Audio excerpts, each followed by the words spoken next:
Engkau gembala yang baik, kau menuntun hidupku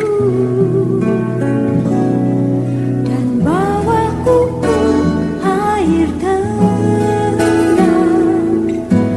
menyegarkan jiwaku. Puji Tuhan, pertama-tama saya mengucapkan puji syukur dan terima kasih setinggi-tingginya kepada Dia, Kepala Gereja Mempelai Pria Surga yang telah mengasihi kita.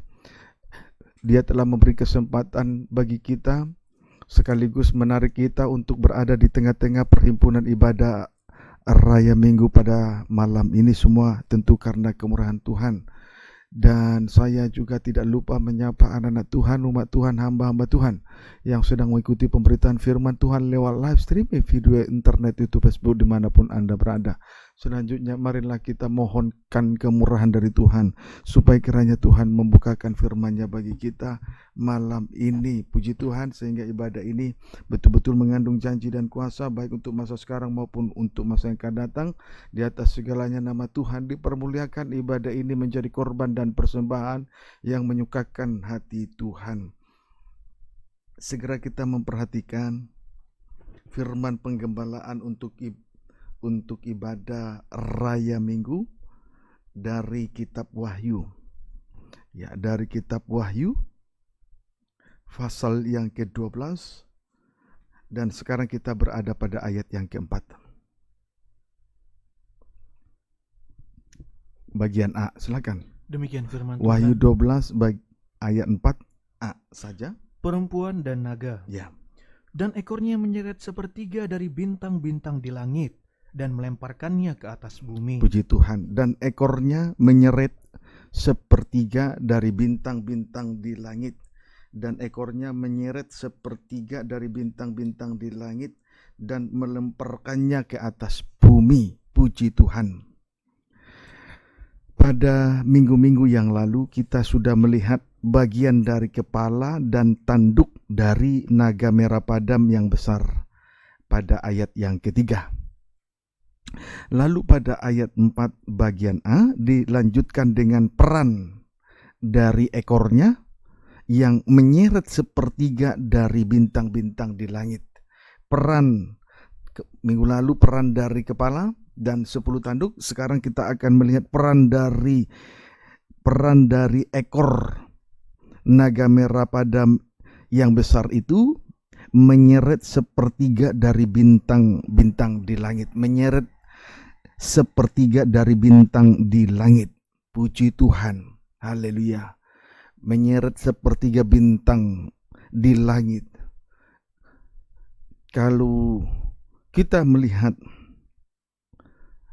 apa yang dituliskan di sini, berarti betapa dahsyatnya ekor dari naga merah padam yang besar ini sehingga sanggup menyeret sepertiga dari bintang di langit.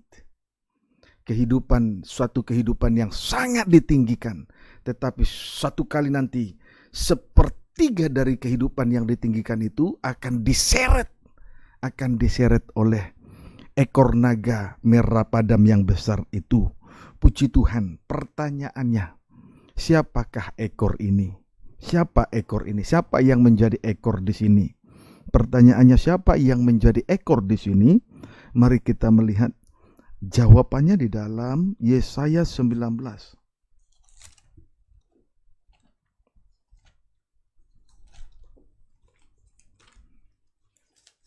Yesaya 9 ayat 14b. Yesaya 9 ayat 14 bagian B. Demikian firman Tuhan. Tapi tidak salah dibaca seluruhnya. Tua-tua dan orang yang terpandang, Ya. itulah kepala. Itulah kepala. Sekarang kita akan melihat bagian ekor terus. Dan nabi yang mengajarkan dusta, itulah ekor. Iya, nabi yang mengajarkan dusta itulah ekor. Puji Tuhan. Nabi yang mengajarkan dusta itulah ekor. Jadi ular ini jelas menunjuk, jadi ekor ini jelas menunjuk nabi-nabi palsu, guru-guru palsu, ataupun Mesias palsu yang disebut juga pemimpin-pemimpin palsu. Itulah yang disebut, itulah bagian dari ekor naga merah padam tersebut. Amin, saudaraku. Amin. Puji Tuhan.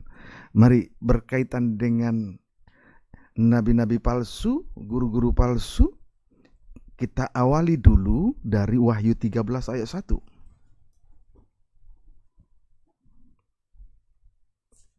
Wahyu 13 ayat 11 maksud saya. Demikian firman Tuhan. Ya. Binatang yang keluar dari dalam bumi. Ya. Dan aku melihat seekor binatang lain keluar dari dalam bumi. Ya. Dan bertanduk dua sama seperti anak domba. Dan ia berbicara seperti seekor naga. Binatang yang keluar dari dalam bumi atau muncul dari dalam bumi. Ya, di sini kita melihat binatang yang keluar dari dalam bumi atau muncul dari dalam bumi. Puji Tuhan. Wujudnya, adapun wujudnya, titik 2, bertanduk dua sama seperti anak domba. Bertanduk dua sama seperti anak domba. Tetapi apabila ia berbicara seperti seekor naga. Tetapi apabila ia berbicara seperti seekor naga. Pendeknya, binatang yang muncul dari dalam bumi menunjuk nabi-nabi palsu. Nabi-nabi palsu, guru-guru palsu, ataupun Mesias palsu. Amin. Ya, wujudnya seperti anak domba bertanduk dua. Tetapi kalau berbicara seperti seekor naga, berarti nabi-nabi palsu, guru-guru palsu, pengajar-pengajar palsu, atau pemimpin-pemimpin palsu, Mesias palsu. Puji Tuhan. Haleluya. Matius 24 ayat 11. Matius 24 ayat 11, silakan. Demikian firman Tuhan. Ya. Banyak nabi palsu akan muncul dan menyesatkan banyak orang. Banyak nabi palsu muncul, nabi palsu atau guru palsu muncul dan menyesatkan banyak orang. Sebab apabila ia berbicara tadi seperti seekor naga, lidah bercabang, berarti pengajaran sesat. Amin, saudaraku. Nanti apabila nabi palsu muncul dan menyesatkan banyak orang. Sebab apabila ia berbicara seperti seekor naga, lidah bercabang, berarti pengajaran sesat. Amin, saudaraku. Amin. Lidah bercabang menunjuk pengajaran sesat. Puji Tuhan. Jenis pengajaran sesat ada dua terlihat nyata dalam pelayanan. Jenis dari pengajaran sesat ada dua terlihat nyata dalam pelayanan. Puji Tuhan. Yang pertama dengan tanda-tanda ataupun mukjizat palsu. Dengan tanda-tanda ataupun mukjizat palsu. Puji Tuhan. Itu yang pertama. Matius 24 ayat 23 sampai 24. Demikian firman Tuhan. Ya. Pada waktu itu, jika orang berkata kepada kamu, Ya. lihat Mesias ada di sini, Ya. atau Mesias ada di sana, jangan kamu percaya. Jangan percaya kepada pemimpin palsu. Ayat 24. Sebab Mesias palsu Ya. dan nabi-nabi palsu akan muncul, Ya. dan mereka akan mengadakan tanda-tanda Ya. yang dahsyat dan mukjizat-mukjizat, sehingga sekiranya mungkin Iya. mereka menyesatkan orang-orang pilihan Puji juga. Tuhan. Lihat. Mesias palsu dan nabi-nabi palsu muncul, menyesatkan banyak orang dengan jalan mengadakan tanda-tanda ataupun mukjizat-mukjizat. Mesias palsu dan guru-guru palsu muncul, menyesatkan banyak orang dengan jalan mengadakan tanda-tanda ataupun mukjizat-mukjizat yang dahsyat. Amin, saudaraku. Amin. Sebagai contoh, Wahyu 13 ayat 13 sampai 14.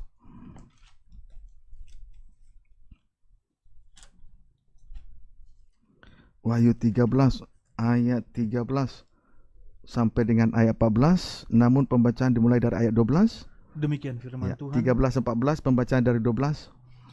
Dan seluruh kuasa binatang yang pertama itu Ya. dijalankannya di depan matanya. Ya, nabi palsu menjalankan kuasa dari binatang yang pertama, antikristus. Ia menyebabkan seluruh bumi Ya. dan semua penghuninya Ya, menyembah binatang yang pertama ya, ini penyesatan berarti. Terus yang luka parahnya telah sembuh. ayat 13 sampai 14 perhatikan. Dan ia mengadakan tanda-tanda yang dahsyat. Ya. Bahkan ia menurunkan api dari langit ke Ya. bumi di depan mata semua orang. Iya, terus Ia menyesatkan mereka yang diam di bumi iya. dengan tanda-tanda yang telah diberikannya kepadanya Dia untuk dilakukannya di depan mata binatang itu. terus Dan ia menyuruh mereka yang diam di bumi iya. supaya mereka mendirikan patung untuk menghormati binatang yang luka oleh pedang namun yang tetap hidup itu. Puji Tuhan, nabi-nabi palsu mengadakan tanda-tanda yang dahsyat atau perkara heran, sebab mereka itu sanggup menurunkan api dari langit ke bumi di depan mata semua orang. Mereka mengadakan itu dengan secara sengaja di depan mata semua orang. Ya, orang-orang di bumi, pendeknya nabi-nabi palsu berusaha untuk menyesatkan mereka yang diam di bumi dengan tanda-tanda yang dahsyat dan heran. Amin. Amin. Puji Tuhan. Haleluya. Matius 7 ayat 15.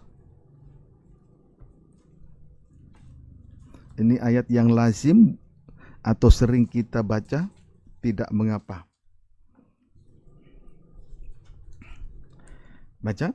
Demikian firman Tuhan. Iya, Hal pengajaran yang sesat. iya. Waspadalah terhadap nabi-nabi palsu yang datang kepadamu dengan menyamar seperti domba, Iya, tetapi sesungguhnya mereka adalah serigala yang buas. Iya. Puji Tuhan. Nabi-nabi palsu datang dan menyamar seperti domba, tetapi sesungguhnya mereka adalah serigala yang buas. Puji Tuhan. Jadi Matius 7 sama dengan Wahyu pasal 13 ayat 11. Amin, saudaraku. Amin. Jadi nabi palsu itu adalah serigala berbulu domba. Jadi Matius itu berarti Matius 7, Injil Matius 7 ayat yang ke-15 ini sama dengan Wahyu 13 ayat 11. Puji Tuhan. Kemudian kita akan melihat ayat berikutnya, ayat 22. Terus? Pada hari terakhir Ya. banyak orang akan berseru kepadaku, Ya, Tuhan, Tuhan, ya, bukankah kami bernubuat demi namamu ya, dan mengusir setan demi namamu ya. dan mengadakan banyak mukjizat demi namamu juga? Puji Tuhan. Lihat, nabi-nabi palsu sibuk dengan 3 hal. 1, bernubuat demi nama Tuhan. 3, mengusir setan demi nama Tuhan. 3, mengadakan banyak mukjizat demi nama Tuhan. Haleluya. Sebetulnya kalau kita melihat apa yang mereka perbuat ini sangat luar biasa. Ya, tanda-tanda heran, tanda-tanda yang dahsyat yang mereka perbuat ini sebetulnya sungguh luar biasa. Puji Tuhan. Amin, saudaraku. Amin. Sungguh luar biasa dan betul-betul heran. Tetapi coba kita lihat dulu ayat 23. Pada waktu itulah aku akan berterus terang kepada mereka Ya, dan berkata, ya, aku tidak pernah mengenal kamu. ya. Nyala daripadaku kamu sekalian pembuat kejahatan. Tetapi pada hari Tuhan, ia berterus terang dan berkata kepada nabi-nabi palsu, aku tidak pernah mengenal kamu. Kemudian Tuhan kembali berkata, enyahlah daripadaku, kamu sekalian pembuat kejahatan. Haleluya, puji Tuhan. Ayat 21. Bukan setiap orang yang berseru kepadaku, Ya, Tuhan, Tuhan, ya. akan masuk ke dalam kerajaan sorga, Terus, melainkan dia yang melakukan kehendak Bapakku yang di sorga. iya. Jadi bukan setiap orang yang berseru kepada dia, Tuhan, Tuhan, akan masuk ke dalam kerajaan sorga. Dan bukan juga karena melakukan 3 perkara yang ajaib tadi yang telah dikerjakan oleh nabi palsu itu sehingga mereka layak masuk dalam kerajaan surga. Melainkan yang layak masuk surga ialah dia yang melakukan kehendak Bapa di surga. Amin. Amin. Sekali lagi saya sampaikan, bukan setiap orang yang berseru kepada dia Tuhan, Tuhan akan masuk ke dalam kerajaan surga. Dan bukan pula karena mengadakan 3 perkara ajaib tadi lalu mereka layak masuk surga, melainkan dia yang melakukan kehendak Bapa di surga. Amin. Amin. Singkatnya, nabi palsu mengadakan tanda-tanda ataupun mukjizat-mukjizat tetapi mengabaikan kehendak Allah, yaitu salib Kristus atau korban Kristus. Singkatnya, nabi-nabi palsu mengadakan tanda-tanda ataupun mukjizat-mukjizat yang dahsyat, tetapi sayangnya mereka mengabaikan kehendak Allah, salib Kristus, korban Kristus. Puji Tuhan, sibuk mengadakan tanda-tanda yang heran, tanda dahsyat, tetapi mereka mengabaikan salib Kristus, kehendak Allah Bapa. Puji Tuhan, kiranya dapat dipahami dengan baik. Ibrani 10 ayat 7. Ibrani 10 ayat 7. Ibrani 10 ayat 7. Demikian Silakan. firman Tuhan. Ya, boleh baca ayat 6 mulai. Kepada korban bakaran dan Boleh korban- ayat 5. Karena itu ketika ia masuk ke dunia, Ya, waktu dia datang ke dunia ini terus, ia berkata, ya apa yang dia katakan? korban dan persembahan tidak engkau kehendaki, Iya, tetapi engkau telah menyediakan tubuh bagiku. iya, tubuh bagiku. Terus, Kepada korban bakaran dan Iya. korban penghapus dosa engkau tidak berkenan. iya, lihat ayat 7. Lalu aku berkata, Iya, sungguh aku datang. aku datang, anak datang ke dunia, anak manusia datang ke dunia. Terus, Dalam gulungan Iya. kitab ada tertulis tentang aku, iya, untuk melakukan kehendakmu, ya Allahku. Iya, ini. Jadi Yesus datang ke dalam dunia ini dengan satu tujuan, untuk melakukan kehendak Allah Bapa di surga. Dengan satu tujuan, untuk melakukan kehendak Allah Bapa di surga, yakni menanggung sengsara di atas kayu salib. Hal itu ada tertulis di dalam gulungan kitab.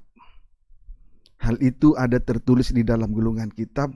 Puji Tuhan, saya tambahkan sedikit, oleh karena kemurahan Tuhan, kita senantiasa mencetak majalah yang berjudul Gulungan Kitab yang Terbuka. Lalu sampai saat ini kita oleh kemurahan Tuhan dipercayakan untuk membagi majalah tersebut secara gratis. Dari Sabang sampai Merauke ada ratusan hamba-hamba Tuhan.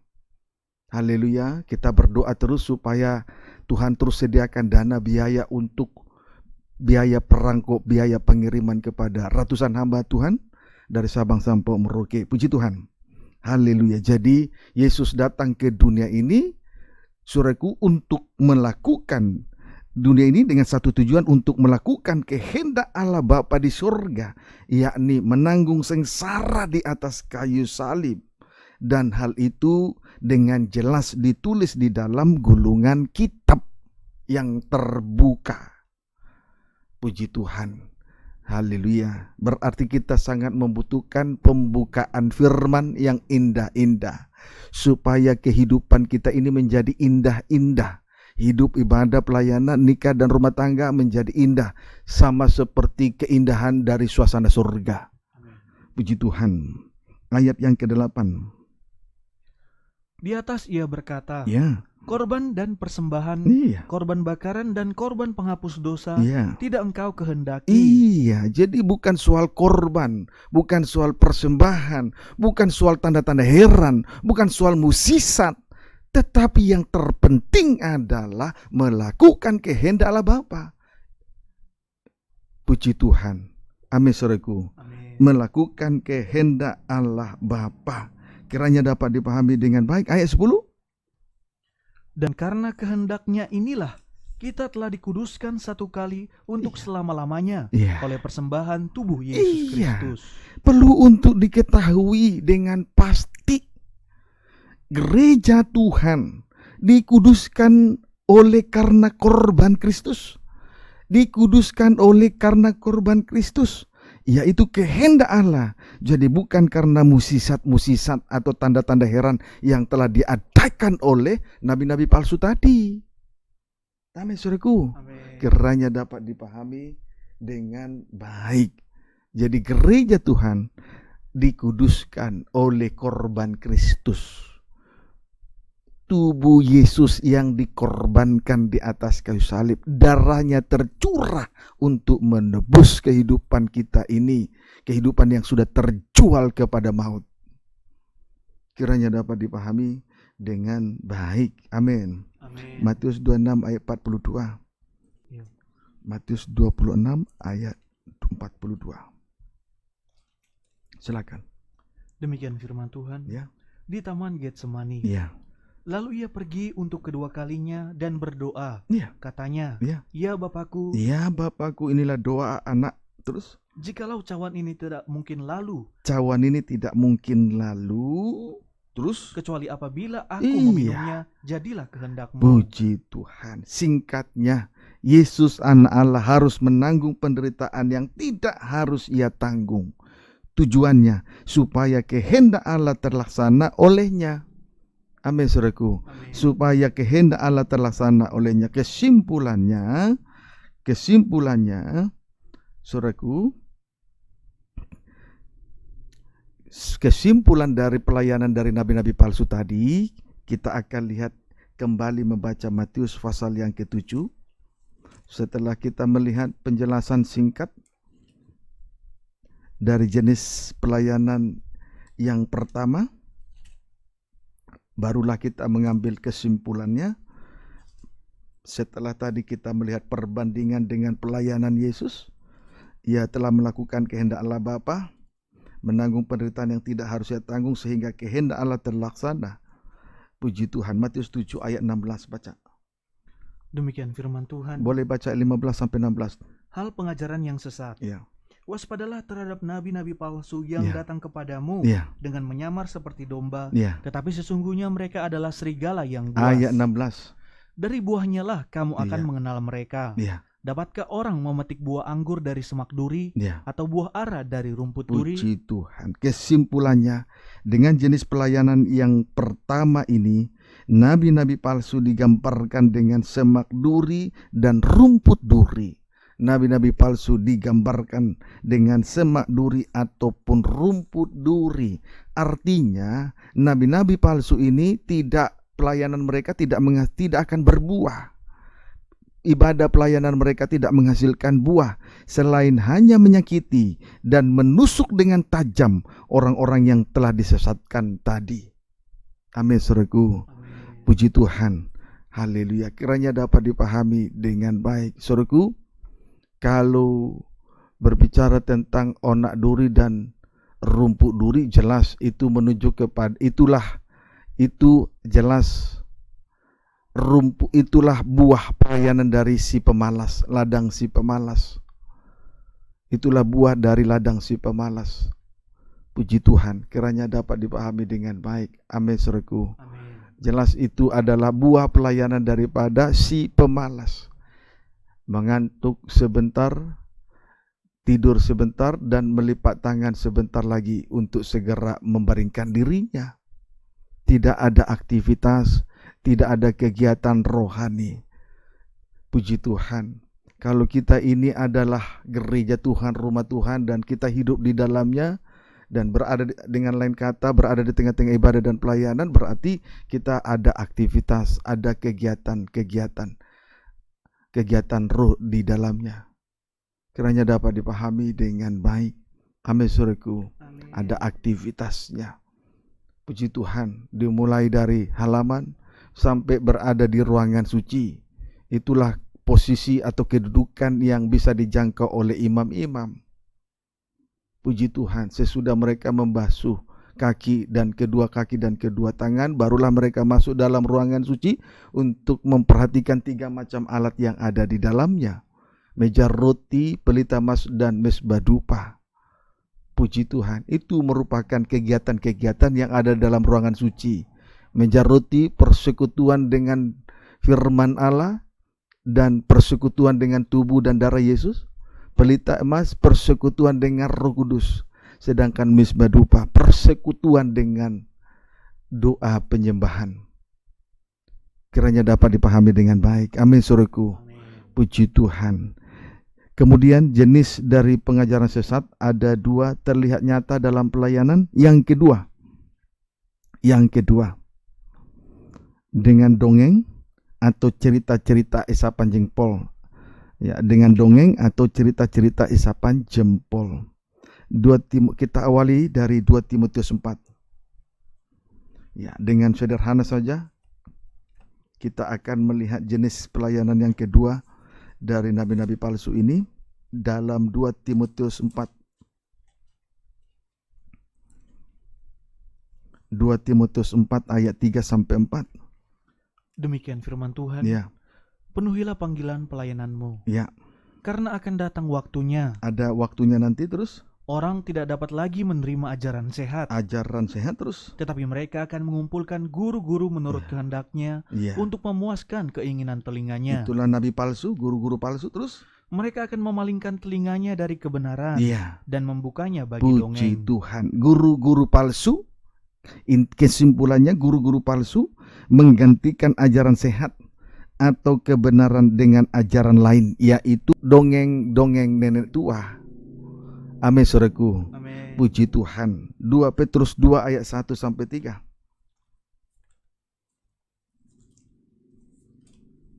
2 Petrus 2 ayat 1 sampai 3. Demikian firman Tuhan. 2 Petrus 2 ayat 1 sampai 3. Nabi-nabi dan guru-guru yang palsu. Iya. Sebagaimana nabi-nabi palsu dahulu tampil di tengah-tengah umat Allah, Terus? demikian pula di antara kamu akan ada guru-guru palsu. Iya. Mereka akan memasukkan pengajaran-pengajaran Iya. sesat yang membinasakan. Iya. Bahkan mereka akan menyangkal penguasa yang telah menebus mereka. Iya. Dan dengan jalan demikian segera mendatangkan kebinasaan atas diri mereka. 2. Banyak orang akan mengikuti cara hidup mereka yang dikuasai hawa nafsu. Dan karena mereka jalan kebenaran akan dihujat. Ayat 3. Dan karena serakahnya guru-guru palsu itu akan berusaha mencari untung dari kamu dengan cerita-cerita isapan jempol mereka. Iya. Tetapi untuk perbuatan mereka itu, Iya. hukuman telah lama tersedia dan kebinasaan tidak akan tertunda. Puji Tuhan. Guru-guru palsu memasukkan pengajaran-pengajaran sesat atau palsu, yakni cerita-cerita isapan jempol atau dongeng nenek-nenek tua. Dongeng-dongeng nenek tua. Puji Tuhan. Haleluya. Jadi singkatnya dari ayat 1 sampai ayat 3, guru-guru palsu memasukkan pengajaran-pengajaran sesat atau palsu, yakni cerita-cerita isapan jempol atau dongeng nenek tua. Amin. Amin. Dongeng adalah cerita fiktif, cerita yang tidak nyata. Dongeng adalah cerita fiktif atau cerita yang tidak nyata. Pendeknya, dongeng itu adalah dunia hayalan, tidak nyata. Sedangkan kerajaan surga itu nyata, bukan hayalan.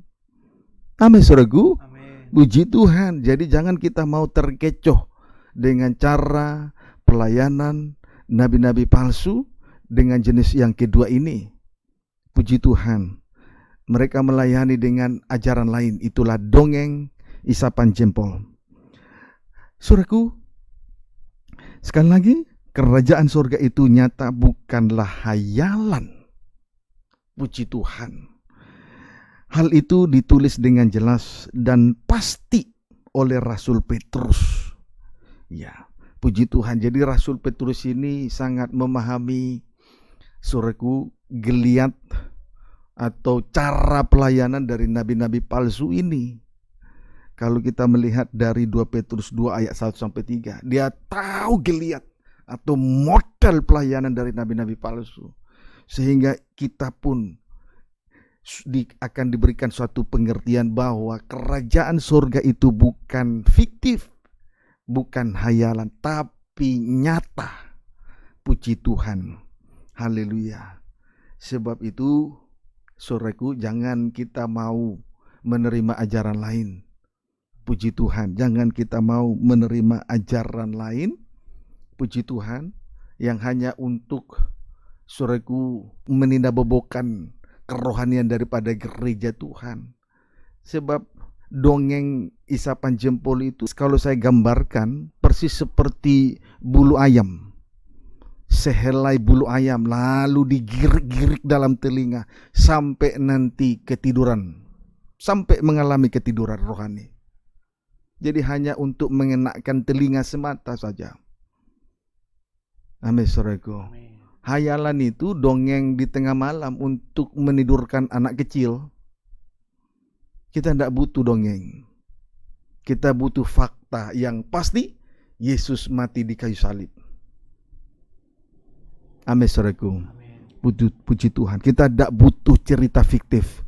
Kita tidak butuh dongeng yang hanya menindak bopok anak kecil di tengah malam. Puji Tuhan. Haleluya. Dunia ini sudah berada dalam kegelapan malam, tapi puji oleh kemurahan Tuhan, saat ini kita berada di dalam terang yang ajaib. Di tengah perhimpunan ibadah raya minggu. 1 Petrus 1 ayat 10. 1 Petrus 1 ayat yang ke-10 terus. Demikian firman Tuhan. Boleh baca ayat 9. Karena kamu telah mencapai tujuan imanmu, yaitu keselamatan jiwamu. Tujuan iman kita tidak lain tidak bukan adalah keselamatan jiwa. Amin. Sehingga saya mau sampaikan, kerajaan surga itu bukan fiktif, bukan hayalan, tapi nyata pasti. Amin. Itu tujuan iman kita. Amin, saudaraku. Amin. Puji Tuhan. Iman itu percaya walaupun tidak melihat. Kerajaan surga itu nyata, walaupun mata jasmani belum melihat, tetapi mata batin, iman kita melihat. Amin. Amin. Puji Tuhan. Sedangkan iman timbul dari pendengaran akan firman Kristus, firman yang diurapi. Kiranya dapat dipahami dengan baik. Ayat yang ke-10. Keselamatan itulah yang diselidiki dan diteliti oleh nabi-nabi. Iya, terus. Yang telah bernubuat tentang kasih karunia yang diuntukkan bagimu. Puji Tuhan. Keselamatan itulah yang diselidiki dan diteliti dengan seksama oleh nabi-nabi. Kemudian mereka bernubuat tentang kasih karunia bagi kita sekarang ini. Kemudian mereka bernubuat tentang kasih karunia bagi kita sekarang ini. Amin, saudaraku. Amin. Kasih karunia itu datangnya dari sengsara salib. Amin, saudaraku. Kasih karunia itu datangnya dari sengsara salib, tidak datang dari yang lain-lain. Jadi gereja Tuhan tidak boleh salah mengerti. Banyak orang Kristen salah mengerti. Ketika terjadi kesembuhan, ketika terjadi berkat-berkat lahiriah, mereka katakan itu kasih karunia. Sesungguhnya kasih karunia yang sejati adalah menanggung penderitaan yang tidak harus ia tanggung, sesuai dengan 1 Petrus 2 ayat 19 sampai dengan ayat 20. Amin, saudaraku. Puji Tuhan. Jadi keselamatan itu yang diselidiki dan diteliti oleh nabi-nabi. Sebetulnya keselamatan itu, saudaraku, belum dikerjakan. Waktu nabi-nabi bernubuat, keselamatan itu belum dikerjakan oleh Kristus anak Allah. Tetapi keselamatan itulah yang diselidiki dan diteliti dengan seksama oleh nabi-nabi. Amin, saudaraku. Puji Tuhan. Tapi beda, nabi palsu. Jadi nabi-nabi ini meneliti dan menyelidiki dan meneliti dengan seksama. Berarti, saudaraku, berarti sudah mencapai tujuan iman, yaitu keselamatan jiwa. Sebaliknya nabi palsu. Mata sudah melihat, tetapi iman tidak mencapai keselamatan jiwa. Paham, saudara? Amin. Puji Tuhan. Mata sudah melihat. Seperti imam kepala, ahli-ahli Taurat, dan tua-tua dari bangsa Israel sudah melihat sengsara salib. Tapi iman mereka tidak mencapai keselamatan. Berbanding terbalik dengan zaman nabi-nabi. Mereka sudah menyelidiki dan meneliti tentang keselamatan yang akan dikaruniakan kepada kita sekarang. Amin, saudaraku. Amin. Puji Tuhan. Haleluya. Itu sebabnya pada akhirnya mereka bernubuat tentang kasih karunia bagi kita sekarang. Puji Tuhan. Kiranya dapat dipahami dengan baik. Ayat 11. Dan mereka meneliti saat yang mana dan yang bagaimana yang dimaksudkan oleh Roh Kristus Ya, terus. yang ada di dalam mereka, Ya, yaitu roh yang sebelumnya memberi kesaksian iya. tentang segala penderitaan Iya. yang akan menimpa Kristus Iya, dan terus. tentang segala kemuliaan yang menyusul sesudah itu. Puji Tuhan. Jadi mereka nabi-nabi Tuhan ini meneliti sesuai dengan maksud Roh Kristus yang menguasai mereka, yaitu roh yang sebelumnya memberi kesaksian tentang segala penderitaan yang akan menimpa Kristus dan tentang segala kemuliaan yang menyusul sesudah itu. Puji Tuhan. Haleluya. Jadi nabi-nabi ini betul-betul mereka menyelidiki dan meneliti dengan seksama sesuai dengan maksud Roh Tuhan. Sehingga mereka juga bernubuat sesuai dengan Roh Tuhan, Roh Kristus. Puji Tuhan, Roh Kristus. Roh yang sebelumnya memberi kesaksian tentang segala penderitaan yang menimpa Kristus dan tentang segala kemuliaan yang menyusul sesudah itu. Puji Tuhan. Haleluya. Amin, Saudara. Amin. Ayat yang ke-12. Kepada mereka telah dinyatakan Ya, bahwa mereka bukan melayani diri mereka sendiri, ya, tetapi melayani kamu dengan segala sesuatu yang telah diberitakan sekarang ya. kepada kamu dengan perantaraan mereka, Terus, yang oleh Roh Kudus yang diutus dari sorga ya, menyampaikan berita Injil kepada kamu, ya. yaitu hal-hal yang ingin diketahui Puji oleh Tuhan. malaikat-malaikat. Haleluya. Jadi saudaraku, dengan Roh Kudus, nabi-nabi Tuhan memberitakan Injil. Dengan Roh Kudus itu, nabi-nabi itu menyampaikan berita Injil. Puji Tuhan.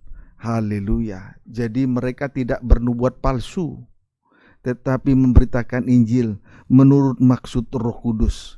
Puji Tuhan. Yaitu hal-hal yang ingin diketahui oleh malaikat-malaikat, yaitu hal-hal yang ingin diketahui oleh malaikat-malaikat.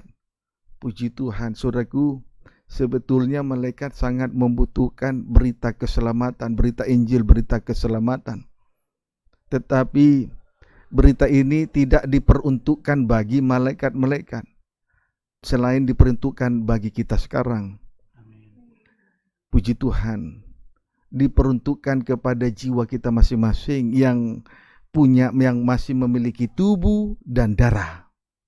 Diperuntukkan kepada kita sehingga mereka itu betul-betul bukan melayani diri mereka sendiri, tetapi betul-betul melayani Tuhan Yesus. Puji Tuhan. Haleluya. Menyampaikan berita Injil yang ingin diketahui oleh malaikat-malaikat sama dengan bukan melayani diri mereka, menunjukkan bahwa mereka bukan melayani diri mereka sendiri, tetapi melayani Tuhan Yesus Kristus. Puji Tuhan. Kita datang beribadah kepada Tuhan, bukan? Kita juga imam-imam melayani di tengah ibadah itu juga melayani Tuhan Yesus Kristus.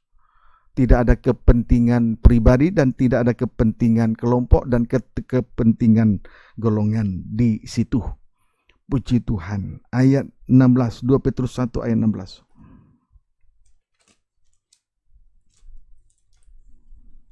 Demikian firman Tuhan. Ya. Nubuat tentang kemuliaan Kristus telah digenapi. Ya. Sebab kami tidak mengikuti dongeng-dongeng isapan jempol manusia, Ya. ketika kami memberitahukan kepadamu kuasa dan kedatangan Tuhan kita Yesus Kristus sebagai Raja. Terus, Tetapi kami adalah saksi mata dari kebesarannya. puji Tuhan. Rasul Petrus ini tidak memberitakan dongeng-dongeng isapan jempol manusia. Tidak memberitakan dongeng-dongeng isapan jempol manusia, tetapi dengan murni memberitakan kedatangan Tuhan Yesus Kristus sebagai Raja, menyampaikan berita Injil. Amin, saudaraku. Amin. Berita keselamatan. Puji Tuhan. Jadi saudara, Rasul Petrus ini sekalipun memang sekali waktu konyol, sikap dan perbuatannya konyol, sebelum Yesus bangkit, tetapi kenyataannya setelah Yesus bangkit dan naik, Roh Kudus turun atas dia di loteng Yerusalem bersama dengan 120 anak-anak Tuhan di sana, umat Tuhan. Sejak itu Tuhan memakai dia, Roh Tuhan luar biasa memakai Simon Petrus, sampai pada akhirnya dia betul-betul mengerti tentang geliat dan lika-liku daripada perjalanan dari pelayanan nabi-nabi palsu. Puji Tuhan, kiranya dapat dipahami dengan baik, sebab Rasul Petrus adalah salah satu saksi mata dari pekerjaan Kristus. Salah satu saksi mata dari apa yang telah dikerjakan Yesus anak Allah 2000 tahun yang lalu. Dialah salah satu murid. Dialah murid yang pertama yang menjadi saksi dari pekerjaan pelayanan Yesus selama 3,5 tahun di atas muka bumi ini. Kiranya dapat dipahami dengan baik. Ayat 17, lebih jauh kita melihat ayat 17-18. Kami menyaksikan Iya. bagaimana ia menerima kehormatan Ya. dan kemuliaan dari Allah Bapa. Ya. Ketika datang kepadanya Iya. suara dari Yang Maha Mulia Ya. yang mengatakan, Ya. inilah anak yang kukasihi, Terus. kepadanya lah aku berkenan. Ya. Suara itu kami dengar datang Ya. dari sorga Ya. ketika kami bersama-sama dengan dia di atas gunung yang Ya, kudus. ini peristiwa ini 2 Petrus 1 ayat 17-18, itu peristiwa ini ditulis dengan jelas di dalam Injil Matius 17. Kisahnya itu ada pada Injil Matius 17 kalau saya tidak salah. Puji Tuhan. Kemudian ketika mereka ada di atas gunung yang sangat tinggi, disebut juga Gunung Kudus, yang menjadi saksi atas peristiwa itu adalah satu dari 3 saksi adalah Simon Petrus. Amin, saudaraku. Amin. Pada waktu itu terdengarlah suara. Ketika di atas gunung itu terdengarlah suara, inilah anak yang kukasihi, kepadanya lah aku berkenan. Dan suara itu dengan jelas didengar oleh Simon Petrus atau Rasul Petrus.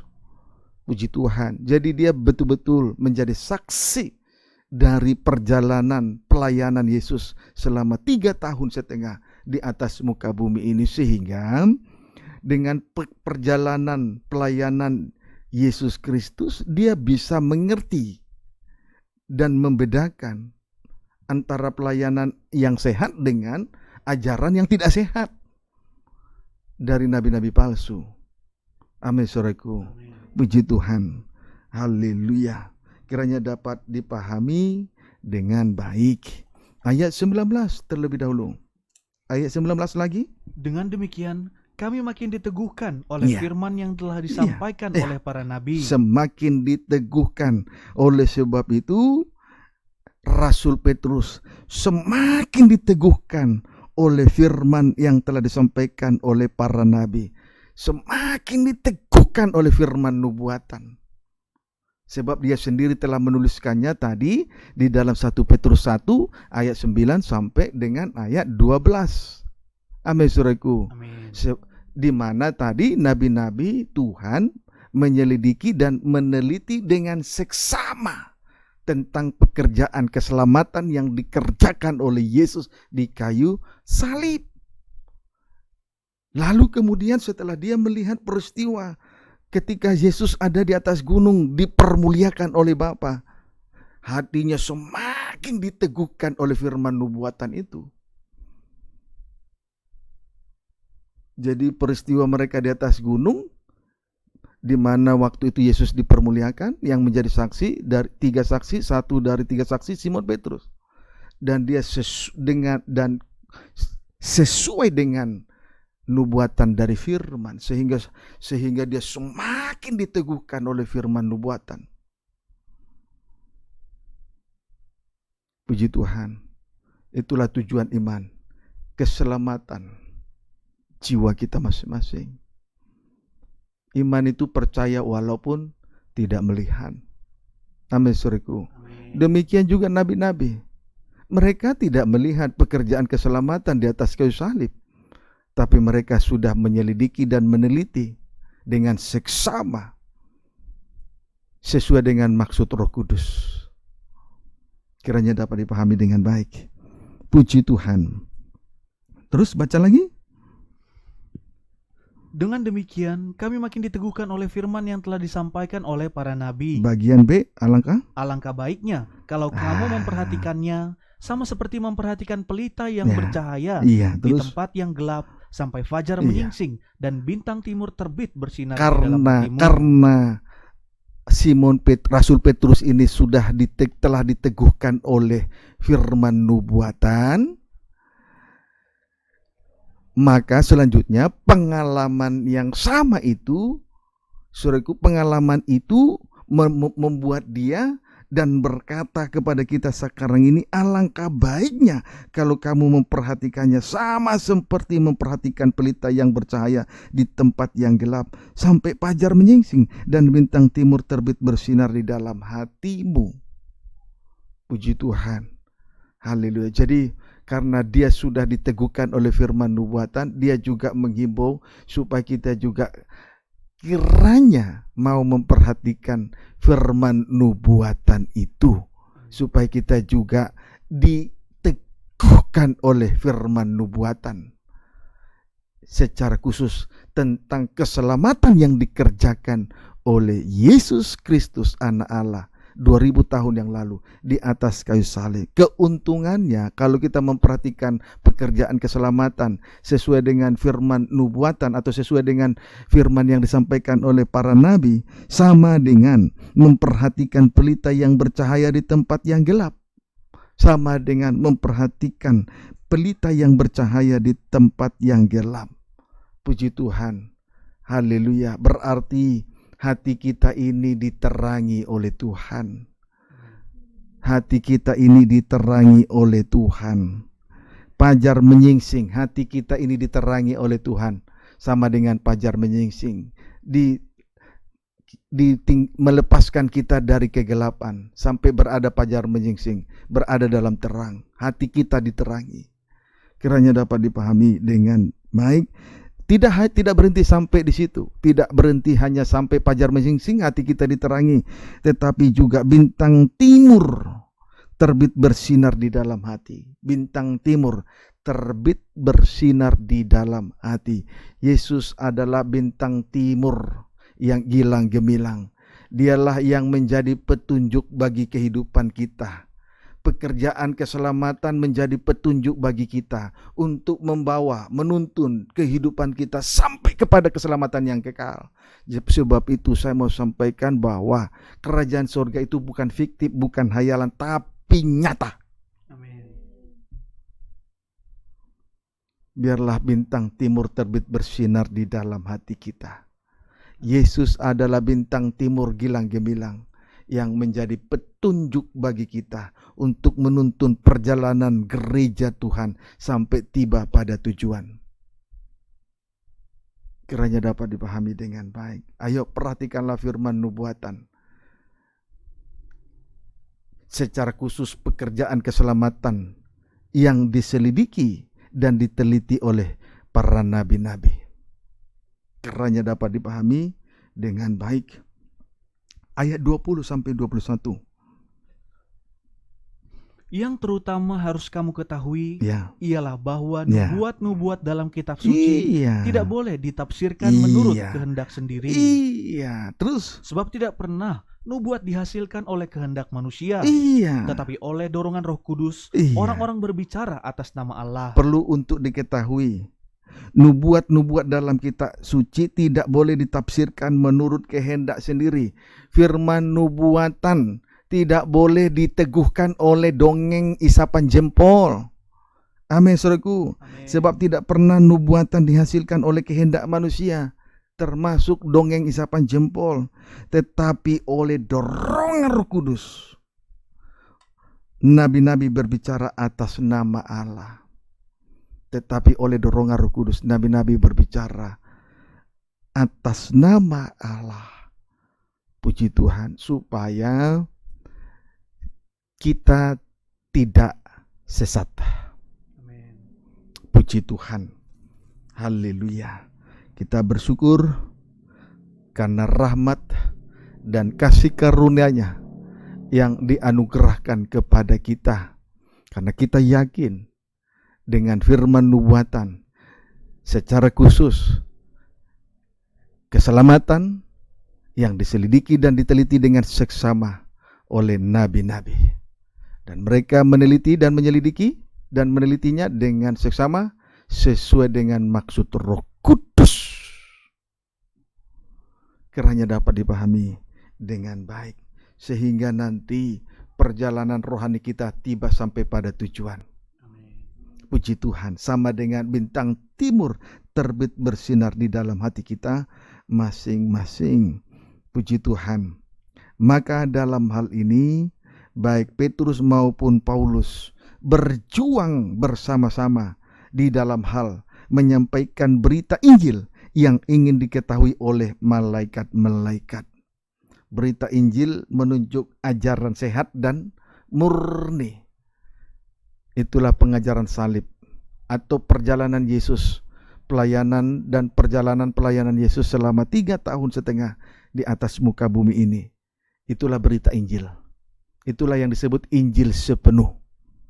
Puji Tuhan, itulah landasan dari hidup gereja Tuhan supaya kita kuat dan teguh, tidak goyah.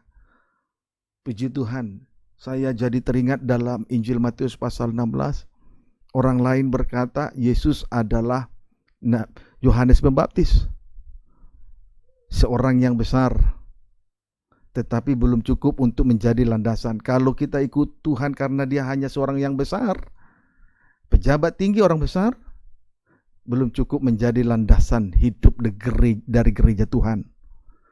Kemudian yang kedua, ada yang mengatakan Elia yang berkuasa menurunkan api dari langit ke bumi dan yang berkuasa menurun supaya hujan jangan turun. Itu juga belum cukup untuk menjadi landasan dari hidup gereja Tuhan di dalam hal mengikuti Tuhan. Kemudian yang ketiga, ada juga yang mengatakan bahwa dia adalah Yeremia, nabi yang bernubuat. Itu juga belum cukup. Tetapi Simon Petrus, Yesus bertanya kepada Simon Petrus, siapakah aku ini?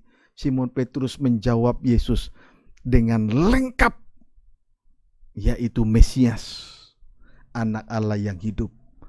Inilah Injil sepenuh. Dengan lengkap Injil sepenuh. Mesias, anak Allah yang hidup. Puji Tuhan, inilah landasan dari gereja Tuhan. Sehingga Simon Petrus, dia dapat memberitakan Injil keselamatan.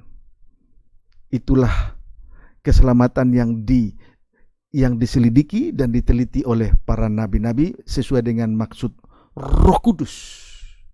Mungkin dia pernah gagal menyangkali Yesus sebanyak 3 kali sebagai Mesias, menyangkali Yesus sebagai Mesias 3 kali, tetapi Rasul Petrus belajar dari kegagalannya. Kita juga mungkin banyak kesalahan yang sempat terjadi dengan kekeliruan-kekeliruan, dengan kesombongan, dengan keangkuhan kita masing-masing, arogansi kita masing-masing, kejahatan, kenajisan, cinta akan uang dan lain sebagainya. Tetapi malam ini Roh Tuhan mengurapi kita supaya ke depan kita berhasil tentang rencana Allah. Itulah pekerjaan keselamatan yang telah dikerjakan oleh Yesus 2000 tahun yang lalu di atas kayu salib, sesuai dengan keselamatan yang diselidiki oleh nabi-nabi dan diteliti dengan seksama. Amin. Puji Tuhan. 1 Timotius 1 ayat 3-4. 1 Timotius 1 ayat 3-4. Demikian firman Tuhan. Ya. Mengenai ajaran sesat. Puji Tuhan. Terus Ketika aku hendak meneruskan perjalananku ke wilayah Makedonia, lihat. Ya, terus? Aku telah mendesak engkau Ya. supaya engkau tinggal di Efesus Ya. dan menasihatkan orang-orang tertentu Ya. agar mereka jangan mengajarkan ajaran lain Ya, dongeng terus? ataupun sibuk dengan dongeng dan silsilah yang tiada putus-putusnya, Ya. yang hanya menghasilkan persoalan belaka Ya. dan bukan tertib hidup keselamatan yang diberikan Allah dalam iman. Puji Tuhan. Haleluya. Lihatlah. Rasul Paulus mendesak Timotius supaya menasihatkan orang-orang tertentu agar jangan mengajarkan ajaran lain, yaitu dongeng dan silsilah-silsilah yang tidak putus-putusnya. Jadi baik Rasul Petrus maupun Rasul Paulus sama-sama mereka berjuang di dalam hal melayani pekerjaan Tuhan, itulah di dalam hal memberitakan berita Injil. Secara khusus Rasul Petrus kepada orang Yahudi, sedangkan Rasul Paulus selain kepada orang Yahudi juga memberitakan Injil kepada bangsa kafir, orang-orang yang bukan Yahudi. Puji Tuhan, kiranya dapat dipahami dengan baik. Mengapa? Puji Tuhan, karena mengapa Rasul Paulus ini mendesak Timotius? Puji Tuhan. Coba ulangi baca ayat 4. Ataupun sibuk dengan dongeng dan silsilah yang tiada putus-putusnya, Iya, yang hanya menghasilkan persoalan belaka iya. dan bukan tertib hidup keselamatan yang diberikan Puji Allah Tuhan. dalam iman. Sebab dongeng isapan jempol ataupun silsilah yang tidak ada putus-putusnya menghasilkan persoalan belaka. Pendeknya, dongeng isapan jempol bukan berita keselamatan. Ya, bukan berita keselamatan. Jadi dongeng isapan jempol ini menghasilkan persoalan belaka, bukan tertib hidup keselamatan yang diberikan Allah dalam iman.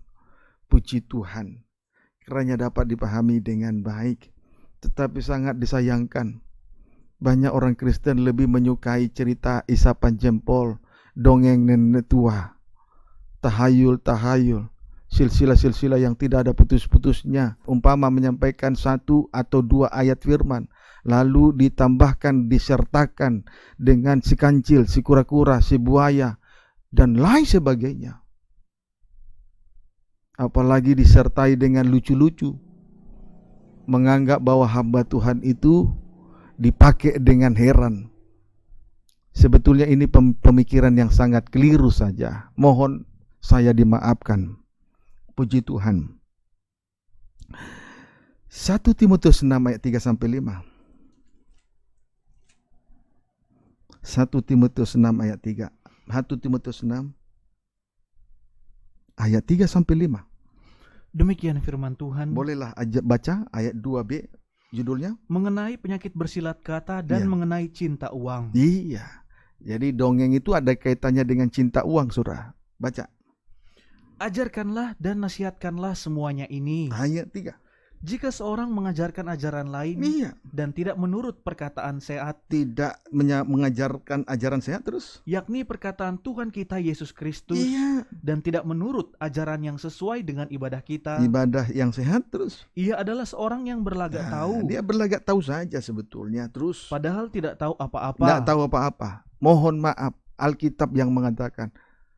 Jadi seorang hamba Tuhan bukan diukur dari gelar, bukan diukur dari dokter, karena dia dokter dan profesor. Bukan. Kita jangan salah mengerti. Terus baca. Penyakitnya ialah mencari-cari soal Iya. dan bersilat kata, Iya. yang menyebabkan dengki, cedera, fitnah, curiga, Iya. Terus. percekcokan antara orang-orang yang tidak lagi berpikiran sehat Iya. dan yang hilang kebenaran, Iya. yang mengira ibadah itu adalah suatu sumber keuntungan. Iya. Puji Tuhan. Apabila seorang hamba Tuhan mengajarkan ajaran lain, yaitu dongeng isapan jempol, sebetulnya ia adalah seorang yang berlagak tahu, padahal tidak tahu apa-apa.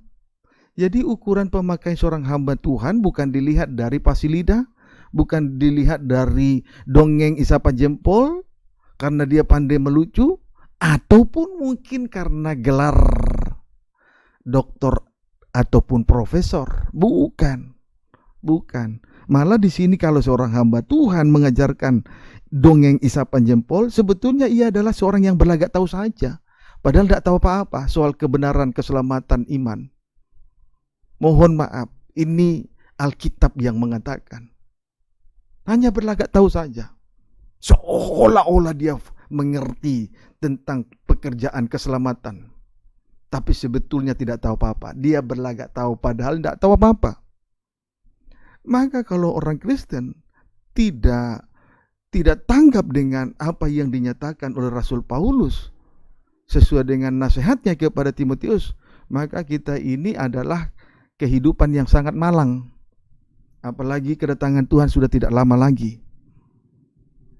Kiranya dapat dipahami dengan baik. Puji Tuhan. Haleluya. Kemudian di sini penyakitnya atau dampak negatif dari ajaran lain ialah menyebabkan dengki, cedera, fitnah, curiga, dan percekcokan. Tidak berarti dongeng isapan jempol ini tidak membawa kehidupan gereja, tidak membawa kehidupan kita sampai terwujudnya kesatuan tubuh Kristus. Tidak membawa kita sampai kepada kesatuan tubuh. Padahal kerinduan dari Tuhan Yesus Kristus Anak Allah adalah supaya kita menjadi satu, sempurna dan mulia. Kan rencana pelayanan daripada Yesus selama 3 tahun setengah di sini bukan hanya sebatas mengadakan mukjizat, kesembuhan atau tanda heran yang lain, tetapi sampai menyelesaikan pekerjaannya di atas kayu salib. Artinya sampai terwujudnya kesatuan tubuh Kristus yang sempurna. Sehingga perkara kesatuan tubuh Kristus ini, kesatuan tubuh Kristus yang sempurna ini, wujud dari kesatuan tubuh ini, perkara kesatuan tubuh Kristus ini ditulis dengan rapi oleh Raja Daud. Jadi Daud ini juga merupakan nabi. Di situ dituliskan dengan baik bahwa tulang rusukku dapat kuhitung dengan baik. Dia diremukkan, tetapi tulang-tulangnya tidak dipatah-patahkan. Dia dapat menghitung tulang rusuknya itu dengan baik. Nah, inilah pekerjaan dari pekerjaan keselamatan. Yesus Anak Allah telah menyelesaikan pekerjaannya di atas kayu salib, yaitu terwujudnya kesatuan tubuh Kristus yang sempurna. Tapi kalau dongeng isapan jempol menimbulkan antara lain tadi curiga, kemudian dengki, cedera, fitnah, dan percekcokan. Dengan lain kata, tidak terwujud kesatuan tubuh. Semoga kita semakin cerdas, semakin bijaksana, semakin dewasa untuk memahami rencana Allah.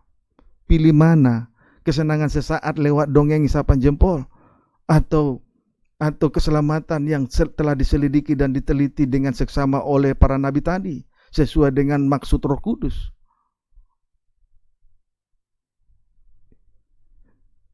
Itulah kehendak Allah. Sengsara salib itulah kehendak Allah.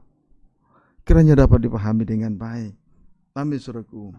Puji Tuhan. Kesimpulannya, jenis pelayanan yang kedua dari nabi-nabi palsu atau guru-guru palsu tuh menggambarkan dengan 2 Petrus 2 ayat 17. 2 Petrus 2 ayat 17, baca. Demikian firman Tuhan. Ayat 16-17. Tetapi Bileam beroleh peringatan keras untuk kejahatannya. Sebab keledai beban yang bisu berbicara dengan suara manusia dan mencegah kebebalan nabi itu. Puji Tuhan, singkat ini ayat 16 ini menunjukkan melayani karena mencari untung, uang. Ayat 17, dia tidak peduli dengan suara binatang yang bersuara seperti manusia. Itu kebebalan. Kalau melayani karena mencari untung, kebebalan. Ayat 17. Guru-guru palsu itu adalah seperti mata air yang kering, seperti kabut yang dialaukan taufan. Terus bagi mereka telah tersedia tempat dalam kegelapan yang paling dahsyat. Guru-guru palsu digambarkan seperti mata air yang kering. mata air yang kering. Artinya sumber air tetapi tidak dapat memberi kepuasan. Sumber air tetapi tidak dapat memberi kepuasan. Puji Tuhan. Haleluya. Tidak dapat menyelesaikan persoalan, tidak dapat menyelesaikan permasalahan, tidak dapat menyelesaikan segala kesulitan-kesulitan yang menghimpit. Padahal kita mengetahui dengan jelas firman Allah itu berkuasa menyatakan yang tidak ada menjadi ada. Bahkan yang mati dihidupkan kembali. Singkatnya, firman Allah itu melenyapkan kemustahilan. Kiranya dapat dipahami dengan baik. Amin, saudaraku. Haleluya. Tetapi kenyataannya nabi-nabi palsu, guru-guru palsu, mesias palsu, pemimpin-pemimpin rumah Tuhan yang palsu digambarkan seperti mata air yang kering. Artinya sumber air tetapi tidak dapat memberi kepuasan, tidak dapat memberi jalan keluar dari setiap pergumulan persoalan yang sedang dihadapi oleh anak-anak Tuhan, sidang jemaat yang dia layani. Kiranya dapat dipahami dengan baik. Dan ini sebetulnya merugikan. Puji Tuhan. Tidak salah orang sakit sembuh oleh karena mukjizat. Tidak salah orang diberkati dari tidak ada menjadi ada. Itu juga merupakan mukjizat. Tetapi tidak ada artinya mukjizat kalau seseorang tidak mengalami keubahan. Tidak dapat menyelesaikan persoalan hidupnya. Amin, saudara. Puji Tuhan. Sekarang bandingkan dulu dengan sumber mata air kehidupan. Yohanes 4. Injil Yohanes pasal 4 ayat 15 sampai 19, baca. Demikian firman Tuhan. Ya. Percakapan dengan perempuan Samaria. Ya. Kata perempuan itu kepadanya. Kata perempuan Samaria kepada Yesus, terus? Tuhan, ya, berikanlah aku air itu. Puji Tuhan. Kita malam ini kita juga sedang berkata yang sama seperti yang dinyatakan oleh perempuan Samaria ini kepada Yesus, anak Allah. Amin, saudaraku. Puji Tuhan, dengan kita datang duduk dengar firman, sebetulnya kita juga sedang berkata kepada Tuhan Yesus, Tuhan, berikanlah aku air itu. Bukankah kita ini adalah kehidupan yang digambarkan seperti perempuan Samaria? Hidup tanpa kepuasan sehingga terjerat dengan berbagai masalah. Kalau tidak ada kepuasan, terjerat dengan masalah. Kalau kita menuruti keinginan-keinginan tidak ada puas-puasnya, pasti terjerat dengan masalah. Orang tidak punya uang tapi dia ingin punya uang dengan cara-cara yang tidak beres, terjerat dengan masalah.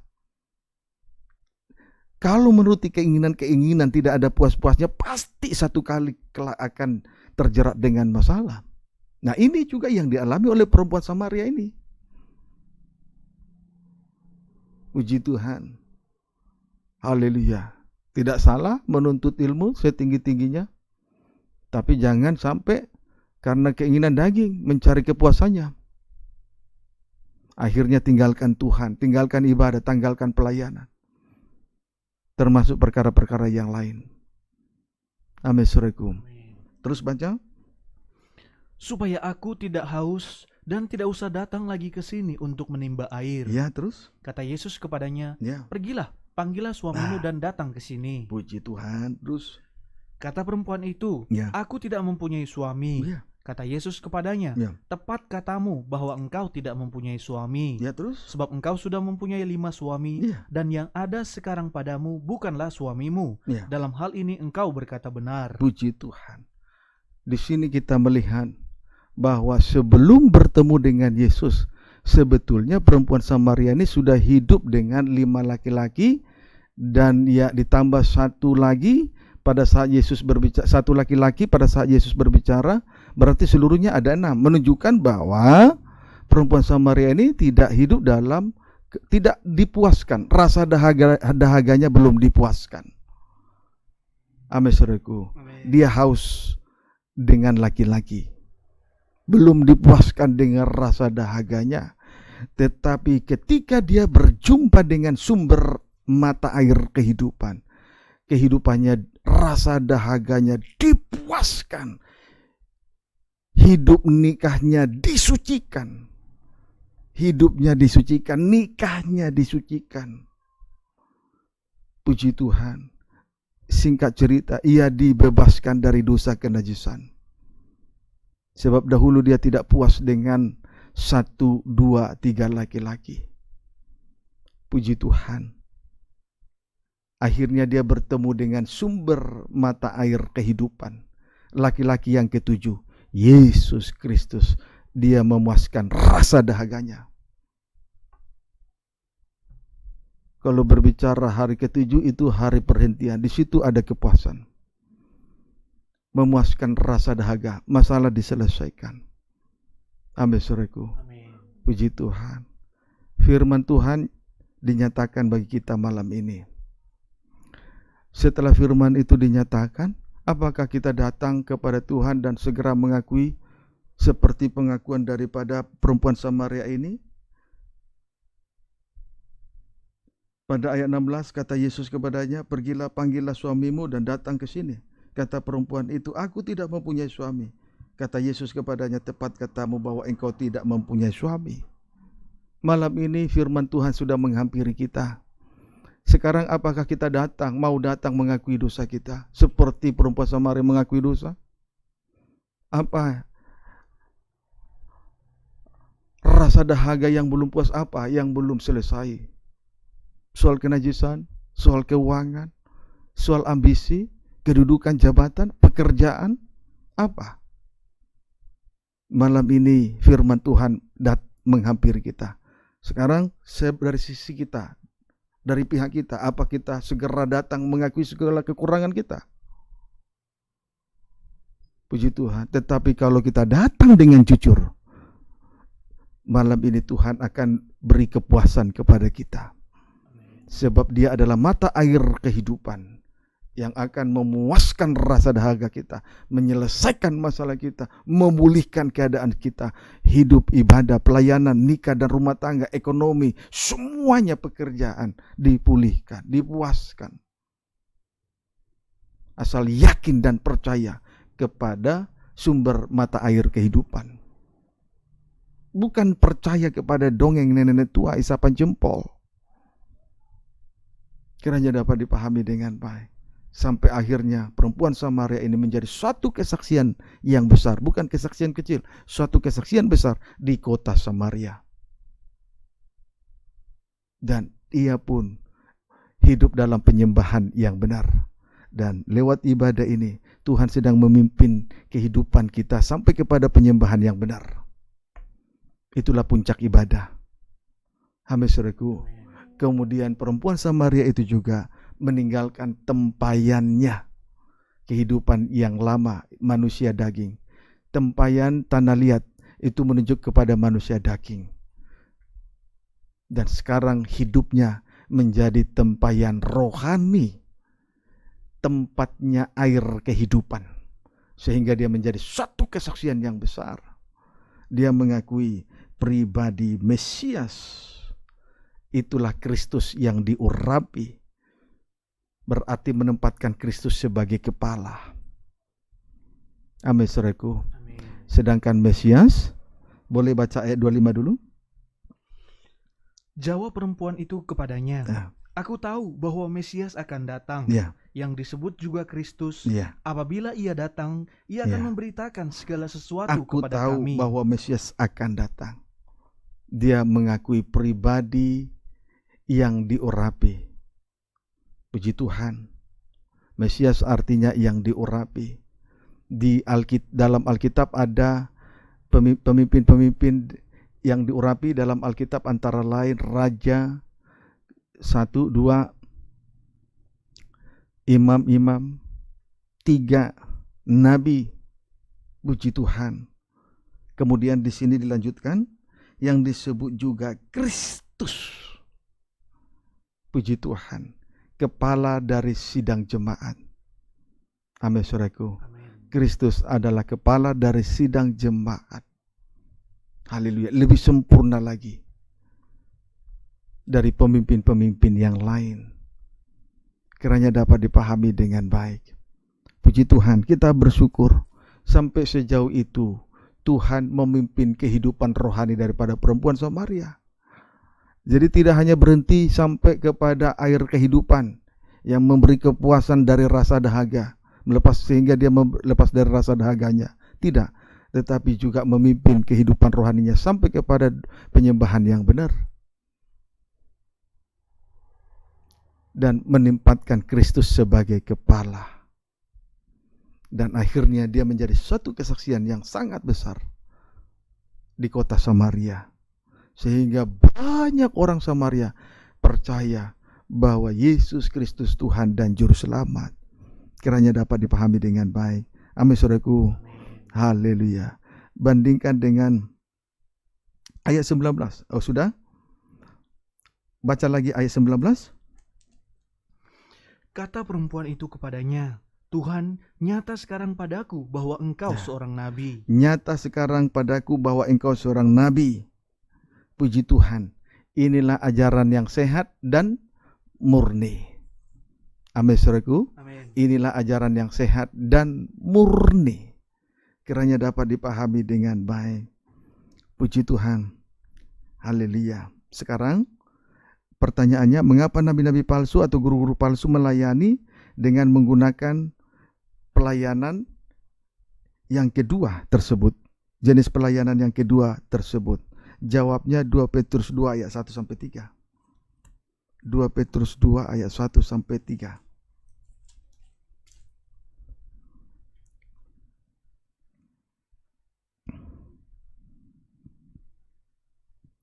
2 Petrus 2 ayat 1 sampai 3. Demikian firman Tuhan. Ya. Sebagaimana nabi-nabi palsu dahulu tampil di tengah-tengah umat Allah, Ya. demikian pula di antara kamu akan ada guru-guru palsu. Terus. Mereka akan memasukkan pengajaran-pengajaran sesat yang membinasakan. Terus. Bahkan mereka akan menyangkal penguasa yang telah menebus mereka. Terus. Dan dengan jalan demikian segera mendatangkan kebinasaan atas diri mereka. Terus. Banyak orang akan mengikuti cara hidup mereka yang dikuasai hawa nafsu. Dan karena mereka jalan kebenaran akan dihujat. Dan karena serakahnya guru-guru palsu itu akan berusaha mencari untung dari kamu dengan cerita-cerita isapan jempol mereka. Tetapi sampai di situ. Puji Tuhan. Menyampaikan ajaran lain, yakni dongeng isapan jempol, tetapi menyangkal penguasa yang telah menebus mereka. Pendeknya, nabi-nabi palsu sibuk dengan dongeng tetapi mengabaikan salib Kristus. Mengapa demikian? Sebab mereka melayani hanya untuk mencari untung dari sidang jemaat dengan cerita atau dongeng isapan jempol. Amin, saudaraku. Amin. Haleluya. Mereka bukan melayani Tuhan, tetapi mereka melayani diri mereka sendiri. Mereka mencari untung dengan cara cerita atau dongeng isapan jempol. Puji Tuhan, sengaja mereka mengabaikan salib Kristus. Sengaja mereka menyampaikan dongeng isapan jempol dan mengabaikan salib Kristus dengan satu tujuan, melayani untuk mencari keuntungan. Jadi mereka tidak melayani Tuhan. Jadi kalau melayani, kalau hamba Tuhan menyampaikan firman dengan dongeng isapan jempol, sebetulnya bukan melayani Tuhan. Mereka melayani diri mereka sendiri. Tuhan mereka adalah perut mereka. Sehingga dengan cerita isapan jempol, dongeng isapan jempol, mereka mencari keuntungan yang besar dalam setiap pertemuan-pertemuan ibadah. Ini suatu kekeliruan yang harus disadari oleh gereja Tuhan, sidang jemaat, anak-anak Tuhan, orang Kristen di hari-hari terakhir ini. Asal mau diluruskan, kiranya mau dapat dipahami dengan baik. Amin, saudaraku. Amin. Puji Tuhan. Haleluya. Boleh juga kita lihat hal yang senada di dalam 1 Timotius 6 ayat 3 sampai 5. 1 Timotius 6 ayat 3 sampai 5. Demikian firman Tuhan. Ya. Jika seorang mengajarkan ajaran lain Ya. dan tidak menurut perkataan sehat, yakni perkataan Tuhan kita Yesus Kristus, Ya. dan tidak menurut ajaran yang sesuai dengan ibadah kita, Puji Tuhan. Terus? ia adalah seorang yang berlagak tahu, Ya. padahal tidak tahu apa-apa. Terus? Penyakitnya ialah mencari-cari soal dan bersilat kata, Ya. yang menyebabkan dengki, cedera, fitnah, curiga, percekcokan antara orang-orang yang tidak lagi berpikiran sehat dan yang hilang kebenaran, yang mengira ibadah itu adalah suatu sumber keuntungan. Puji Tuhan. Jadi melayani dengan ajaran lain, dengan kata lain, melayani dengan ajaran lain, itulah dongeng isapan jempol. Tujuannya untuk mencari keuntungan di tengah-tengah ibadah. Tujuannya untuk mencari keuntungan di tengah-tengah ibadah. Sama dengan tidak berpikiran sehat, sama dengan kehilangan kebenaran. Tidak selamat.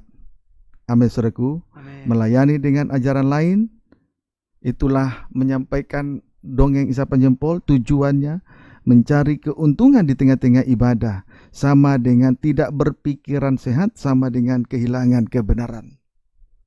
Puji Tuhan, kiranya dapat dipahami dengan baik. Itulah tentang ekor naga. Puji Tuhan yang menyeret. Puji Tuhan, itulah tentang ekor naga merah padam. Amin. Sekarang sekarang timbul pertanyaan berikutnya. Siapakah yang diseret oleh ekor naga? Siapakah yang diseret? Siapa yang diseret oleh ekor naga? Tadi siapa ekor sudah kita lihat, nabi-nabi palsu, guru palsu. Amin. Sekarang siapa yang diseret oleh ekor? Wahyu 12 ayat 4 kita baca kembali. Wahyu 12 ayat 4 bagian B. Demikian firman Tuhan. Ya, baca. Dan naga itu berdiri di hadapan perempuan. 12 ayat 4 ayat bagian A. Dan ekornya menyeret sepertiga dari bintang-bintang di langit. Terus? Dan melemparkannya ke atas bumi. Iya, puji Tuhan. Ekornya menyeret sepertiga dari bintang-bintang di langit. Menyeret sepertiga bintang-bintang di langit. Jadi yang diseret itu adalah sepertiga bintang-bintang di langit. Bintang-bintang menunjuk guru-guru atau pemimpin-pemimpin di dalam rumah Tuhan. Bintang-bintang menunjuk guru-guru atau pemimpin-pemimpin di dalam rumah Tuhan, termasuk gembala sidang. Amin. Wahyu 1 ayat 20.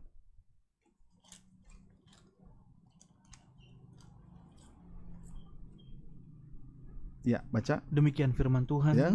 Dan rahasia ketujuh bintang yang telah kau lihat pada tangan kananku, dan ketujuh kaki dian emas itu. Terus? Ketujuh bintang itu ialah malaikat ketujuh jemaat, dan ketujuh kaki dian itu ialah ketujuh jemaat. Jadi ketujuh bintang ialah malaikat ketujuh jemaat. Ketujuh bintang di tangan kanan Yesus anak Allah itu adalah malaikat ketujuh jemaat, sama dengan pemimpin-pemimpin di dalam rumah Tuhan, termasuk gembala sidang. Sama dengan pemimpin-pemimpin di dalam rumah Tuhan, itulah gembala sidang. Amin. Puji Tuhan. Daniel 12 ayat 3.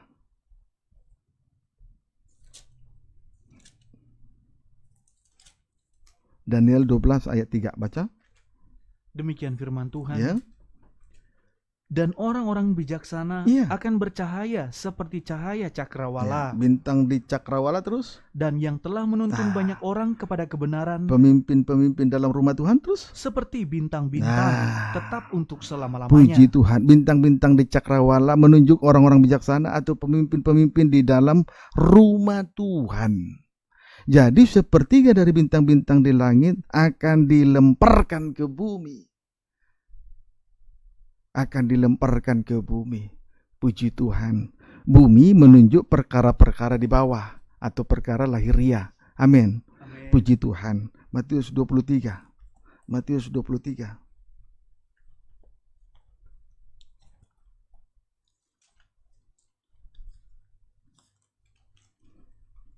Ayat 16 sampai 18.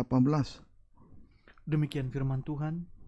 Ayat 19 boleh. 16-19. Yesus mengecam ahli-ahli Taurat dan orang-orang Farisi. Celakalah kamu, hai pemimpin-pemimpin buta, yang berkata, bersumpah demi bait suci, sumpah itu tidak sah. Tetapi bersumpah demi emas bait suci, sumpah itu mengikat. Terus? Hai kamu orang-orang bodoh dan orang-orang buta. Terus? Apakah yang lebih penting? Emas atau bait suci yang menguduskan emas itu? Bersumpah demi mezbah, sumpah itu tidak sah. Tetapi bersumpah demi persembahan yang ada di atasnya, sumpah itu mengikat. Hai kamu orang-orang buta, apakah yang lebih penting? Persembahan atau mezbah yang menguduskan persembahan itu? Tuhan. Di sini kita melihat ahli Taurat dan orang Farisi melayani Tuhan, tetapi mereka terikat dengan perkara lahiriah, terikat dengan emas di dalam bait suci dan persembahan yang ada di atas mezbah. Mereka tidak terikat dengan kesucian dan tidak terikat dengan pelayanan korban kepada Tuhan. Amin, saudaraku. Tidak hidup dalam kesucian dan tidak hidup dalam pelayanan atau penyerahan diri sepenuh kepada Tuhan. Kiranya dapat dipahami dengan baik. Puji Tuhan. Nah, inilah nanti yang menjadi sasaran daripada ekor naga merah padam yang besar. Inilah bintang-bintang di langit yang akan dilemparkan ke bumi. Maka seharusnya sidang jemaat mulai dari sekarang sudah seharusnya mengetahui apakah pemimpin di dalam rumah Tuhan, yakni gembala sidang, terikat dengan perkara lahiriah, sibuk dengan perkara lahiriah, tapi tidak sibuk dengan soal kesucian, tidak sibuk dengan penyerahan diri. Puji Tuhan. Lihat pemimpin-pemimpin buta. Kalau sibuk dengan perkara lahiriah, melayani tapi terikat dengan perkara lahiriah, disebutlah pemimpin-pemimpin buta. Pemimpin buta ini terikat dengan emas, bukan terikat dengan kesucian. Kemudian terikat dengan persembahan yang di atas mezbah, bukan terikat dengan mezbah. Puji Tuhan. Mengabaikan kesucian, mengabaikan penyerahan diri sepenuh kepada Tuhan. Inilah bintang-bintang nanti yang akan diseret. Maka itu sebabnya sudah seharusnya kita atau sidang jemaat secara khusus mengenali pemimpinnya di dalam rumah Tuhan. Dia bertanggung jawab atau tidak? Atau seringkali meninggalkan pelayanan, meninggalkan penggembalaan hanya untuk sesuap nasi. Lalu diganti dengan yang bukan tanggung jawab dari seorang gembala sidang terhadap sidang jemaat. Pelayanan itu diganti oleh orang-orang yang bukan seharusnya bertanggung jawab terhadap sidang jemaat di tempat tersebut. Kiranya dapat dipahami dengan baik. Puji Tuhan. Amin, saudaraku. Haleluya. Nah, inilah nanti bintang-bintang yang akan diseret oleh ekor naga merah padam yang besar itu. Maka kita akan mencari solusinya malam ini. Puji Tuhan. 1 Timotius 4 ayat 6-7. Demikian firman Tuhan. Tugas Timotius dalam menghadapi pengajar sesat. Ya. Dengan selalu mengingatkan hal-hal itu kepada saudara-saudara kita, ya. Engkau akan menjadi seorang pelayan Kristus Yesus yang baik. Inilah yang dituntut oleh Rasul Paulus kepada Timotius. Dia sangat mendesak supaya supaya menasihati orang-orang tertentu. Jangan mengajarkan dongeng isapan jempol. Terus terdidik dalam soal-soal pokok iman kita. Iya, dan pokok iman, soal pokok iman terus. Dan dalam ajaran sehat yang telah kau ikuti selama ini. Ayat 7. Tetapi jauhilah tahayul dan dongeng nenek-nenek tua. Iya. Latihlah dirimu beribadah. Puji Tuhan. Saudaraku, jalan keluarnya yang pasti jauhilah tahayul, dongeng, isapan jempol. Latihlah diri beribadah. Amin. Latihlah diri beribadah. Puji Tuhan. Selanjutnya pada ayat 8, latihan badan itu terbatas gunanya, tetapi ibadah itu berguna dalam segala hal. Puji Tuhan. Haleluya. Jadi, saudaraku, jauhilah tahayul atau dongeng isapan jempol, dan selanjutnya latihlah diri beribadah. Karena latihan badani itu terbatas. Amin, saudaraku. Puji Tuhan. Prakteknya terdidik dalam soal-soal. 1. Terdidik dalam soal-soal pokok iman. Kalau dikaitkan dengan pengajaran tabernakel, itu menunjuk daerah halaman, terdidik dalam soal-soal pokok iman, dalam pengajaran tabernakel terkena daerah halaman. Puji Tuhan, ini halaman. Puji Tuhan. Kemudian di halaman terdapat 2 alat. Satu, mezbah korban bakaran menuju kepada pertobatan. Yang kedua, kolam pembasuhan menuju kepada baptisan Kristus, yaitu mati dan bangkit bersama dengan Kristus. Amin, saudaraku. Amin. Puji Tuhan. Kemudian lanjut praktek yang kedua, dalam ajaran yang sehat, terdidik dengan ajaran sehat. Ajaran sehat dalam pengajaran tabernakel terkena kepada ruangan suci. Ya, puji Tuhan. Ajaran sehat dalam pengajaran tabernakel terkena kepada ruangan suci dengan 3 alat di dalamnya. Satu, meja roti sajian. Puji Tuhan. Meja roti sajian, persekutuan dengan firman Allah dan tubuh dan darah Yesus Kristus. Kemudian 2, pelita emas, persekutuan dengan Roh Allah yang menjadikan kita terang yang ajaib. Yang ketiga, mezbah dupa, persekutuan dengan kasih Allah lewat doa penyembahan. Puji Tuhan. Haleluya. Inilah ajaran sehat. Amin, saudaraku. Amin. Inilah ajaran sehat. Haleluya. Puji Tuhan. Jadi ibadah itu harus terukur. Ibadah itu harus terus meningkat sampai kepada puncaknya. Itulah doa penyembahan. Bagaikan mezbah dupa. Bagaikan mezbah dupa. Saya sudah sangat dekat sekali dengan tirai perobekan daging. Puji Tuhan. Untuk membuka jalan sehingga kita boleh berada di dalam ruangan maha suci. Amin, saudaraku. Amin. Itu ajaran sehat. Jadi hari-hari ini kita tidak boleh lagi sibuk dengan dongeng isapan jempol. Tetapi ibadah ini sudah seharusnya memuncak sampai kepada penyembahan. Memuncak sampai kepada penyerahan diri sepenuh untuk taat kepada kehendak Allah. Itulah perobekan daging. Sehingga dengan demikian kehendak Allah terlaksana. Dan kita dilabuhkan sampai kepada ruangan maha suci. Puji Tuhan, kita bersyukur kepada Tuhan. Kita sekarang dengan sederhana kita memahami betul tentang ekor naga. Dengan perannya menyeret sepertiga bintang-bintang di langit. Siapakah sepertiga bintang di langit? Tadi sudah dijelaskan, diuraikan dengan begitu rupa, walaupun dengan sederhana. Tetapi kita tentu bersyukur dan berterima kasih kepada Tuhan. Oleh karena pengertian ini, kita boleh disadarkan kembali, diluruskan kembali. Sehingga pelayanan ini semakin hari semakin berkenang, menyenangkan hati Tuhan, memimpin kita terus sampai kepada tujuan. Tuhan Yesus memberkati kita semua.